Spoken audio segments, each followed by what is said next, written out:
कीर्तनाचे भाव या यूट्यूब चॅनलला लाईक, शेअर, सबस्क्राईब करा आणि बेल आयकॉन घंटी दाबायला विसरू नका. अगं आपल्या आंधळ्याचा मायबाप आहे तो श्रावण, आपला मुलगा नाही, आपला मायबाप आहे. आणि आंधळ्याचा मायबाप असणारा तो श्रावण आपल्याला काशीच्या विश्वनाथाच्या दर्शनाला घेऊन चाललाय. तो काय वाईट करतोय का? आणि ते जर चांगलं करत असेल तर माझा प्रभू त्याला तारेल ना. कसं काय मारणार माझा प्रभू? तारेल ना त्याला. असा वाईट विचार करू नको, असा वाईट विचार करू नको. असं म्हणल्याच्या नंतर महाराज तो सगळा वृत्तांत माझा दशरथ राजा त्यांच्या समोर उभा राहून ऐकतोय. दशरथ राजाच्या डोळ्याला सुद्धा अश्रूच्या धारा आल्या. दशरथ राजाच्या डोळ्याला सुद्धा अश्रूच्या धारा आल्यात. आता काय बोलावं यांच्या समोर? आता जर यांना पाणी नाही दिलं तर कदाचित हे सुद्धा मरतील. आणि म्हणून मग दशरथ राजाने सांगितलं, ऐका ना, हे घ्या म्हणे पाणी, मी तुमच्या करताना पाणी घेऊन आलो. आणि असं म्हणल्याच्या नंतर महाराज त्या आंधळ्या मायबापाने, त्या श्रवणाच्या मायबापाने आवाज ओळखला आणि सांगितलं, कोण तुम्ही? का आलात पाणी घेऊन? आमचं बाळ कुठे? आतापर्यंत आमचं बाळ का आलं नाही, कुठे आमचं बाळ? असं सांगितल्याच्या नंतर महाराज दशरथ राजे, काय झालंय आमच्या बाळाला? एखाद्या पशु पक्ष्याने आमच्या बाळावर हल्ला तर नाही केला ना? अहो आमचं बाळ कुठे सांगा ना, कुठे गेलं आमचं बाळ? काल नसेल आमचं बाळ, सांगा ना, आमचं बाळ सांगा आम्हाला. कोणता असा प्राणी आहे की त्या प्राण्याने आमच्या बाळाची हत्या केली? मग त्यावेळेस दशरथ राजाने सांगितलं की आई, या जगामध्ये सगळ्यात पापी प्राणी म्हणजे तो दशरथ नावाचा प्राणी. त्या दशरथ नावाच्या पापी प्राण्याने तुमच्या बाळाची हत्या केली. तुम्ही कोण? मी दशरथ. माझ्याच हाताने तुमच्या मुलाची हत्या त्या ठिकाणी झाली. आमच्या बाळाला मारलंय तू? अरे आमचा आंधळ्याचा मायबाप असणारा तो श्रावण तू जर मारत असेल आणि आमचा बाळ जर आमच्याकडून जर मरत असेल तर आम्ही तुझ्या हाताने पाणी पिणार नाही गड्या. तुझ्या हाताने पाणी, तुझ्या हाताने जर आमच्या आंधळ्याचा मायबाप तू मारत असेल राजा, तुझ्या हाताने काय पाणी पिण्याचा अधिकार आहे आम्हाला? काय पाणी पिण्याचा? आम्ही नाही पिणार पाणी, नाही पिणार. आम्ही बिगर पाण्याचा त्या ठिकाणी मरू, पण पाणी नाही पिणार महाराज, नाही पिणार. असं म्हणले महाराज. त्या श्रावणाच्या आंधळ्या मायबापाने जागेवर आपला देह त्या ठिकाणी सोडून दिला. सांगितलं देह सोडत असताना, हे दशरथा ऐक ना, आमचा आंधळ्याचा मायबाप असणारा श्रावण, त्या श्रावणाला जर तू मारत असेल ना, आणि त्या श्रावणाच्या योगाने जर आम्हाला मारावं लागत असेल तर तू सुद्धा, तुझे 4 मुलं असून त्या मुलाच्या योगाने तुला सुद्धा मारावं लागेल, तुला सुद्धा मारावं लागेल. अरे आमचा आंधळ्याचा मायबाप होता ना तो श्रावण, काय गुन्हा केला त्यानं जेणेकरून तू त्या आमच्या मुलाची हत्या केली? तुला सुद्धा तुझ्या मुलाच्या वियोगाने मारावं लागेल, तुला सुद्धा तुझ्या मुलाच्या वियोग. असा शाप दिला महाराजांनी. काही वडिलांनी आपला देह त्या ठिकाणी सोडून दिला. त्याच टायमाला दशरथ राजाने 3 रात्री त्या ठिकाणी 3 सरण त्या ठिकाणी चिता त्या ठिकाणी रचलेल्या आहेत. 3 चितेवर 3 प्रेत त्या ठिकाणी मांडलेलं, तिन्हीलाही अग्नी डाग त्या ठिकाणी दिलेला आहे. आणि अग्नी डाग देऊन दशरथ राजे त्या ठिकाणी आपल्या महालाकडे जाते झाले. गेल्याच्या नंतर प्रथमतः त्या कैकेयीच्या महालामध्ये गेले. आणि कैकेयीच्या महालामध्ये गेल्याच्या नंतर रात्रीचा 12-1चा टाइम कैकेयीचा दरवाजा वाजवला. आणि कैकेयीचा दरवाजा वाजवल्याच्या नंतर महाराज त्या महालामध्ये गेले. दंडदिशी खाली पडले. आणि खाली पडल्याच्या नंतर दशरथ राजाच्या डोळ्याला अश्रूच्या धारा लागल्या आणि सांगू लागले, कैकेयी खूप पापी आहे ग मी. माझ्यासारखा पापी या जगामध्ये कोणीच नाही, कोणीच नाही. कैकेयीने विचारलं, काय झालं मालक? अहो तुम्ही राजे आहात, तुमच्यावर काय संकट आलं? तुमच्या डोळ्याला अश्रूच्या धारा. कैकेयी खूप पापी आहे, खूप. माझ्यासारखा पापी, स्वतःला मुलगा व्हावं म्हणून अरण्यात पशु पक्षी मारण्या करताना गेलो कैकेयी, आणि दुसऱ्याचा मुलगा मारून आलोय ग. माझ्यासारखा पापी कोण असेल? कोण असेल? नाही ना कोणी माझ्यासारखा पापी. स्वतःला मुलगा व्हावा म्हणून मी पशुआधिक मारण्या करताना गेलो आणि दुसऱ्याचा मुलगा मारून आलोय कैकेयी मी. त्या आंधळ्या मायबापाचा तो श्रावण मारून आलोय मी. आणि त्याच्या योगाने ते दोघही त्या ठिकाणी मरण पावलेले. त्या तिघाचीही चित्ता पेटून देऊन मी वापस आलोय. जाता जाता त्यांनी मला शाप दिलाय, जसं आम्ही आमच्या पुत्राच्या योगाने मरतोय ना दशरथा, तसं तू सुद्धा तुझ्या पुत्राच्या योगाने मरशील का, अशा प्रकारचा शाप मला त्यांनी दिलेला आहे. हा वृत्तांत कैकेयीला सांगितलं. कैकेयीच्या लक्षात आला, अरे 4 मुलं असून जर माझ्या राजाला वियोगाने मरावं लागत असेल तर एक तर माझे मुलं तरी इथं राहिले तर माझे मुलं मरतील, माझ्या तिन्ही सुना 4 सुना विधवा होत्या आणि त्या मुलाच्या वियोगाने माझ्या मालकाला त्या ठिकाणी मरावं लागेल. हे काही काहीच्या लक्षात आल्यामुळं काही काही ना काय केलं, मला ठुईन तर मला जगत नाव ठुईन ना. म्हणून आवडता जो मुलगा आहे त्या रामाला वनवास द्यावा असं निश्चय केला.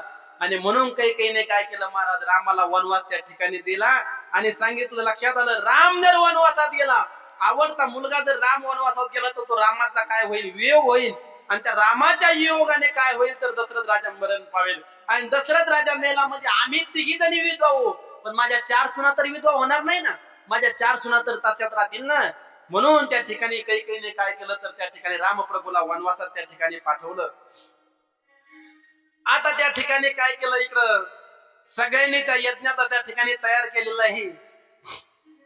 त्या यज्ञामधून काय झालेलं आहे, आता यज्ञाची तयारी झालेली, इकडं सगळे यज्ञाचा त्या ठिकाणी यज्ञामधून यज्ञ भगवान त्या ठिकाणी प्रगट झालेले आहेत. हातामध्ये आपला प्रसाद आहे, त्या यज्ञ भगवंताच्या हातामधला प्रसाद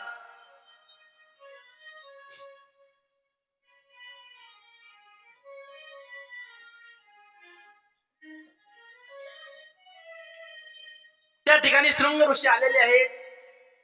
शृंग ऋषीच्या हाताने पूजा त्या ठिकाणी झालेली आहे. यज्ञ भगवान त्या ठिकाणी प्रगट झालेले, प्रसाद घेऊन आले.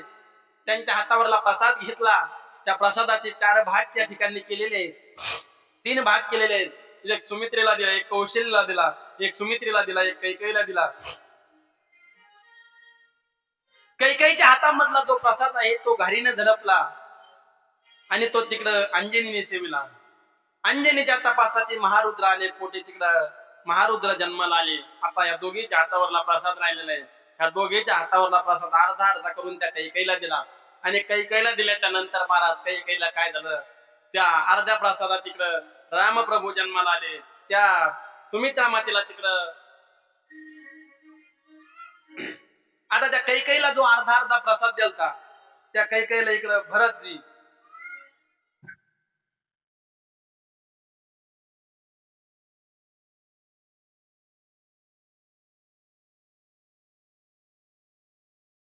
कैकेयी मातेने सांगितलं, हे बघा, मला तुम्ही दोघींनी अर्धा अर्धा प्रसाद त्या ठिकाणी दिलेला होता. आता तुमच्या दोघींनी मला जे काही मुलं होतील ते मुलं मी तुमच्या मुलाच्या सेवेत लावीन. म्हणून रामाच्या सेवेत लक्ष्मण आहे आणि भरताच्या सेवेत शत्रुघ्न. दोघांची सेवेमध्ये दोघजण त्या ठिकाणी लावलेले आहेत. आता रामप्रभू त्या ठिकाणी जन्माला येणार, ऐका बर का. 15 तिथीने त्या ठिकाणी नंबर लावलेला आहे. रामप्रभू जन्माला येणार.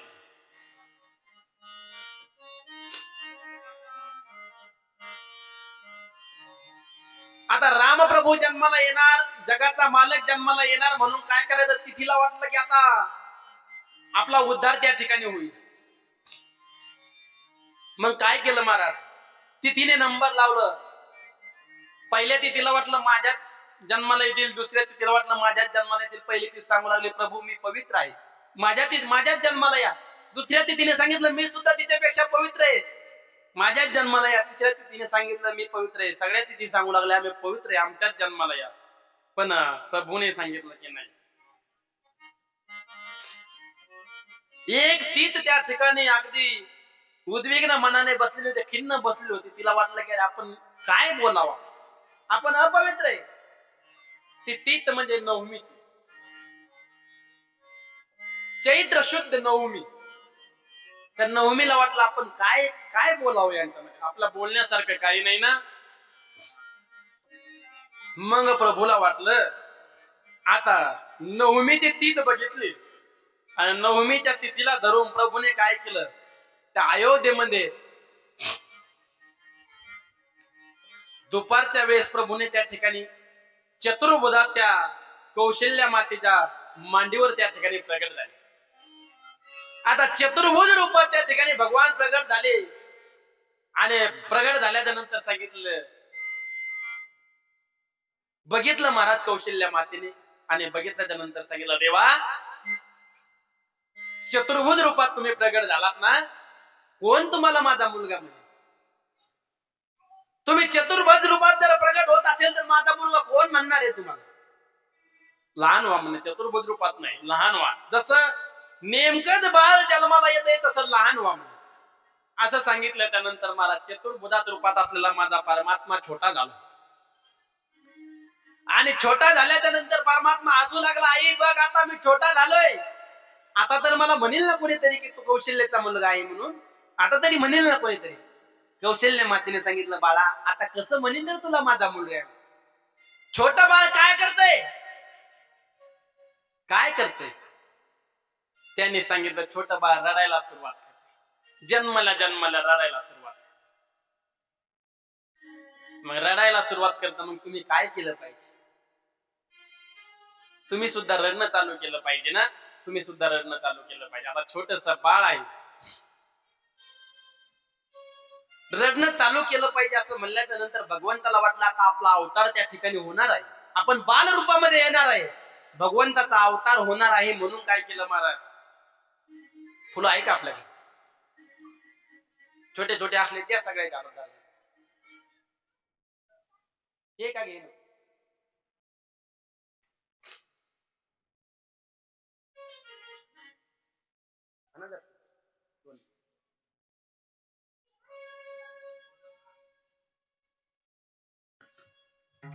बारीक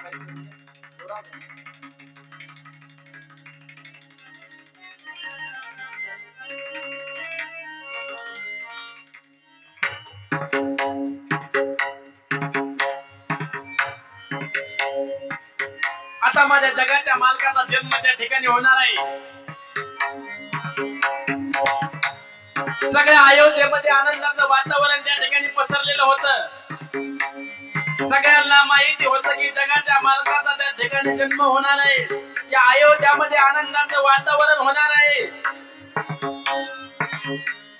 पुत्रहीन असलेल्या दशरथ राजाला आता पुत्र त्या ठिकाणी होणार आहे, असा सगळ्याला आनंद त्या ठिकाणी झालाय. अयोध्येमध्ये आनंदाचं वातावरण झालेलं आहे.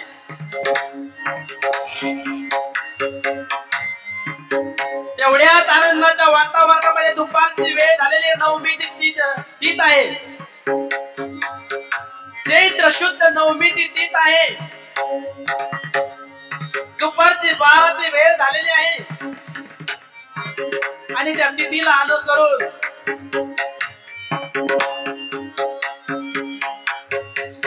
भगवंताने ठरवलं आता आपल्याला प्रगट त्या ठिकाणी व्हायचंय. भगवंत बाळ रूपामध्ये त्या ठिकाणी नवमीच्या तिथीला दुपारच्या 12च्या वेळेस जिकडे तिकडे आनंद.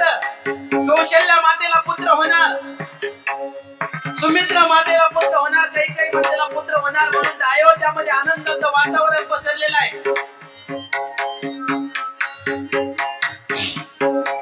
जिकडे तिकडे आनंद झालेला आहे. आता भगवंताने काय केलं? चतुर्भुजात रूपात असलेला माझा भगवंत बाल रूपात आला आणि बाल रूपात आल्याच्या नंतर आईने सांगितलं, रोणाच्या लोकर प्रभू रोणा. आणि मग ते बाल रडायला लागलं. मग माझ्या भगवंताने रडणं चालू केलं. रडणं चालू केल्याच्या नंतर काही दासीला आवाज गेला आणि दासीला आवाज गेल्याच्या नंतर त्या दास्या राजाकडे पळत जाऊन सांगू लागल्या,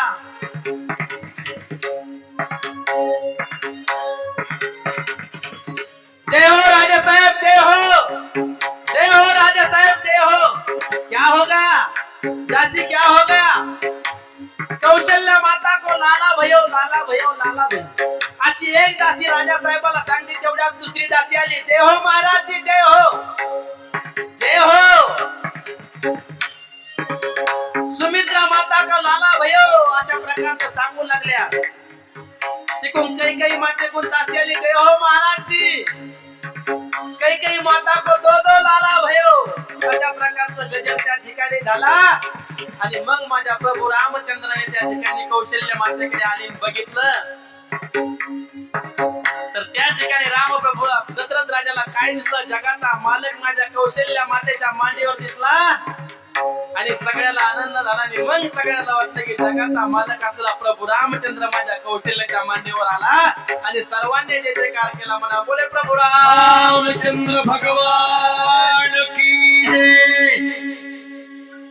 सुंदर